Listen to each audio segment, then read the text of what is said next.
பள்ளிக்கூடத்துல பாடம் ச்சே, எப்படி இருந்த ஸ்கூலு. இந்த கிளாஸ் ரூம்ல தான் நானும் என் ஃப்ரெண்டு எவ்வளவு ஜாலியா இருந்தோம். திரும்பவும் இந்த ஸ்கூல் லைஃப்ல கிடைக்காதா?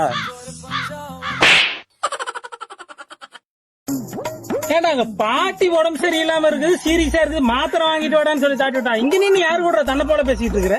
இந்த கேட்டை பார்த்தோன்னே இந்த கேட்டை கிராஸ் பண்ணி போக முடியலைங்க. திரும்பவும் இந்த ஸ்கூல் லைஃப் கிடைக்காதுன்னு அவ்வளவு ஃபீலிங்ஸா இருக்குதுங்க. அந்த நாய பள்ளிக்கூடம் போடான்னு சொல்லி தாட்டி விட்டா பேக்க கொண்டு போய் காட்டுக்குள்ள வீசிட்டு வெங்கச்சாங்கல் மேட்லயும் எம்கேனத்துக்குள்ளயும் இங்க வந்து பீடு குடிச்சுக்கிட்டு இருந்துகிட்டு இங்க வந்து உனக்கு ஸ்கூலை மிஸ் பண்றியோ, மறுபடியும் அந்த லைஃப் கிடைக்காதான்னு ஃபீல் பண்ணிட்டு இருக்கிறியோ? போய் மாத்திரை வாங்கிட்டு வந்து கொடுக்குற வழி இப்ப போ. நல்லா இருக்குங்களா? தியப்பட மெண்டல் ஹாஸ்பிட்டல் இருந்து டிஸ்சார்ஜ் ஆனே. நான் டிஸ்சார்ஜ் ஆகலைங்கண்ணா, தப்பிச்சு வந்துட்டேங்கண்ணா. தப்பிச்சு வந்துட்டியா? ஆமா, என்ன யாராவது கேட்டாங்கன்னா சொல்லிருங்க, அவன் இங்க வரலைன்னா.